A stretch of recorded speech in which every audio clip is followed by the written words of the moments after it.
Fest is just ended. You spent all your hard save pyroxene rolling for armed Aris, armed Himari, armed Rio, and disarmed K. You're chilling, basking in the 100 new 3-star spooks you got. Luck sack. And you're ready to start saving again. Because for now, Arona's asleep. Right? They really don't want to let us keep our pyroxene, wrenching it out of our hands with the tenacity of Randy from South Park avoiding giving to charity. So, what's the occasion? Well, it's the surprising release of armed Yuzu and armed Eimi. The armed army is out in full force with Volume EX. After a naive prediction that Yuzu and Eimi would at best be out next year, I'm not going to make any more guesses about what else we'll get from Volume EX. Are we going to get the twins, the Dekigaki, and Malkuth next week? Yeah, sure. Absolutely plausible. Water under the bridge, though. Let's talk about them now. Yuzu and Eimi, they're released. And the first question that any pyro-conscious sensei is dying to ask. Are they worth pulling for? Well, we're a meta forward shop here, so brass tacks. Yuzu is meta, with a split vote on whether or not she reaches human rights status. Let's categorize her as wanted. A step below absolutely must pull Kisaki tier. Eimi, however, appears to be a safe skip. She doesn't have any especially compelling use cases, but we'll see if she has a Gebra moment. Staying on Eimi for a slightly more in-depth explanation, Eimi's a red attack, red armor unit. She has one of those EX skills that buff normal and basic attacks, which you've been seeing a good amount of recently. The most novel part of her kit is that attack speed doesn't increase her rate of fire. Instead, it gets converted into a buff similar to Suzumi's that increases normal skill and basic attack damage. Conventional wisdom suggests borrowing non-limited DPS when they're needed. The reason being, the fellow free-to-plays we're competing with for Platinum generally can't afford to raise them either.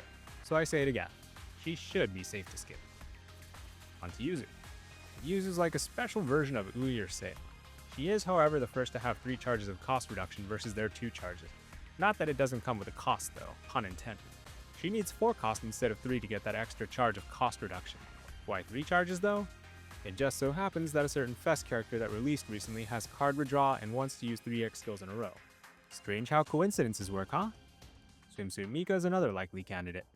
The other intriguing aspect of her kit is the attack buff on her EX skill. Unlike a normal buff, it doesn't apply immediately on the target. The student who's getting their cost reduced gets to decide the timing when they use the reduced cost EX skill. This effectively allows us to prepay for an attack buff, and that saves us a few units of cost during the burst window frenzy. Whether it's enough for her to become human rights is still for us to find out. We don't have anything to effectively test with at the moment. The closest thing is the world raid boss of Volume EX who gets one shot even without Yuzu, so check back later if you want to know how she's faring in a few weeks, months, eventually. Good talk. Now it's time for me to sack. Is it luck sacking or fail sacking? Stick around if you want to find out. As is customary, the first stop is the Spook prayer sheet. By Fest and the random 3-star tickets, I've been able to cut down the list a bit. Will Arona answer my prayers today? Let's start pulling and see. Just gonna do some percentage checks here. Excellent, pickup is still 0.7%. Eimi can be spooked, check. And the percentages look right for 101 spooks possible. We are ready to go. Wish me luck. Since the act of pulling itself isn't all that interesting, I'm gonna rant and yap in the background about recent events in-game and whatnot. Honestly, it's been pretty chill recently. The current event format is letting us amass a ton of materials, which is nice. The story has also been quite enjoyable, and we're about to reach the climax. Real exciting times, and I have high expectations for the finale. However, the next set of normal raids were announced too though, so back to balding soon. In hindsight, this is the wrong thing to write. The reference is from Evangelion after all. Punished for the inaccuracy with blues. Back to the yap. Putting a character that seems tailor-made to enhance the Fest character immediately after most people have depleted their pyroxene feels a bit unsavory. At the end of the day though, I get it. Their business and FOMO sells.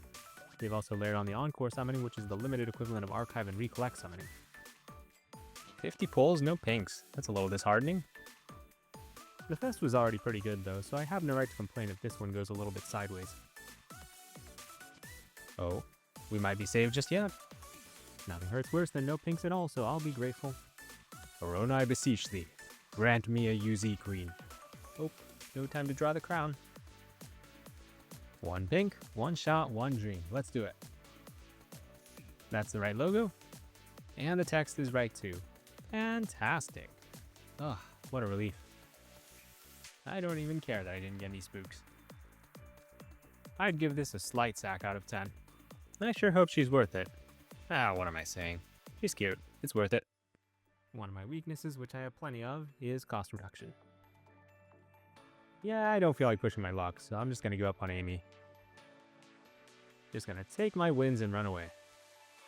Finally, just as a formality, gonna check up on the prayer sheet. I mean, the most important prayer was answered, so let's check that off. That's all for today. Thanks for watching.